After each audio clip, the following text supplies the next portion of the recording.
Hello, so in this video I'm going to go over textbook pages 108 to 109 and discuss how are energy, work, and power related.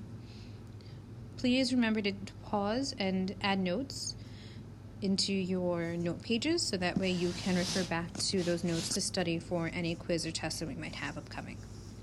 So let's start with talking about energy. So we've already previously talked about force. Force is a push or a pull on an object. Work or energy is the ability to do work or cause change. This is known as energy. Now when we're talking about work is the energy transferred to the object, or we can think of work as the transfer of energy. So this means that if we are pushing on an object,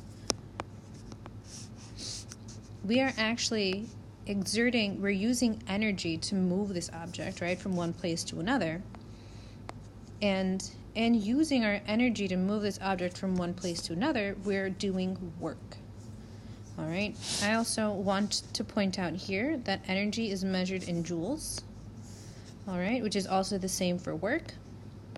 And so what this means is that if for force, the unit is newtons,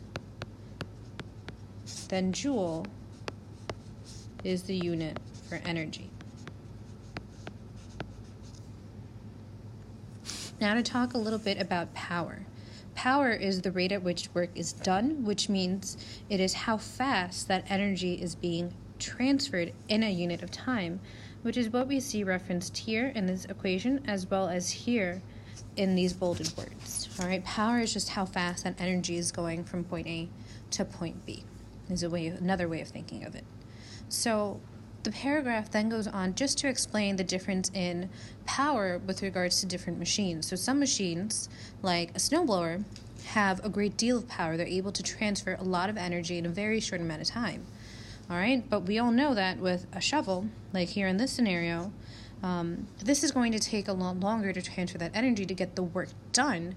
So a shovel uses less power, whereas the snowblower has more power, right? We can shovel the sidewalk a lot faster with the snowblower as opposed to with the shovel.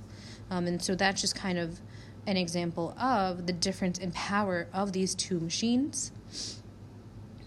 And there you have it, power, energy, and work.